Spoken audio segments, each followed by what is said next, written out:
We can see once more, not only is it about the cheekbone, it's also the suggestion of the cheekbone as the form itself resides underneath the hair in this miraculous portrait that we have here on the right side. It's in there.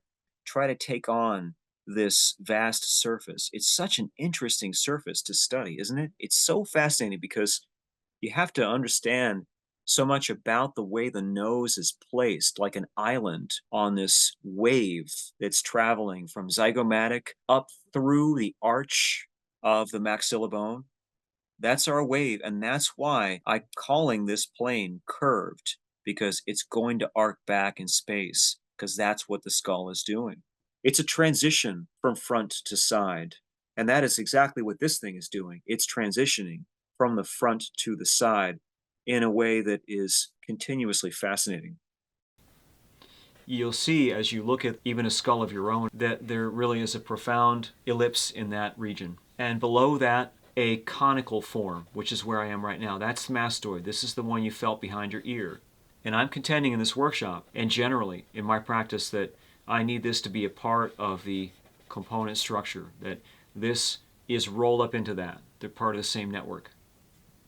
We do know that because we have a lot of light bouncing throughout the skull, we have to take very generous poetic license on interpretation and just forgive ourselves for not making the value or the tone exactly as we see it, because we have to manipulate the form in space to understand it. So we have this versus that. And let's put in a more conspicuous hatch mark so we can show what we're getting at. We've got this line, we've got that line, and that really carries us out to a certain appreciation. That's why I chose this skull.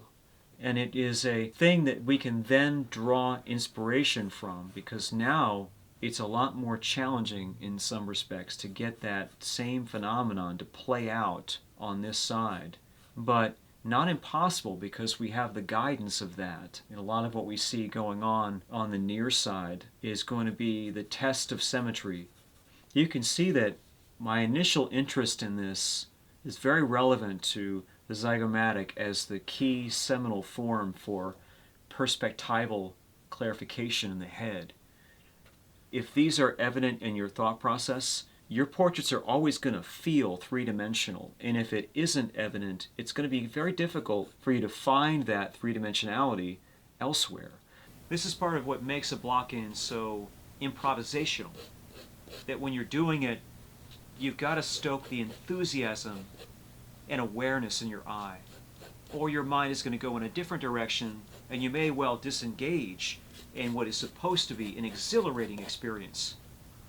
I think that much of the missing stuff, the X factor in the zygomatic, I should probably say Z factor, is related to the idiosyncrasies of a person's form sense.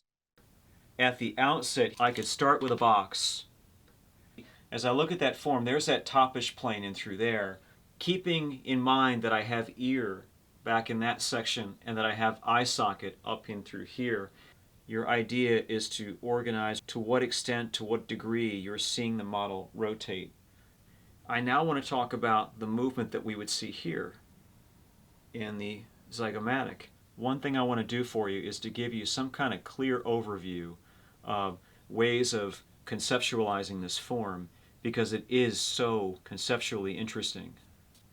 Mainly what I'm trying to go for is a sense of position in the form and clarity for how to use it, how to understand its particular ways of moving in space, and then to work off of those ways rhythmically into the rest of the head, the form sense, and beyond.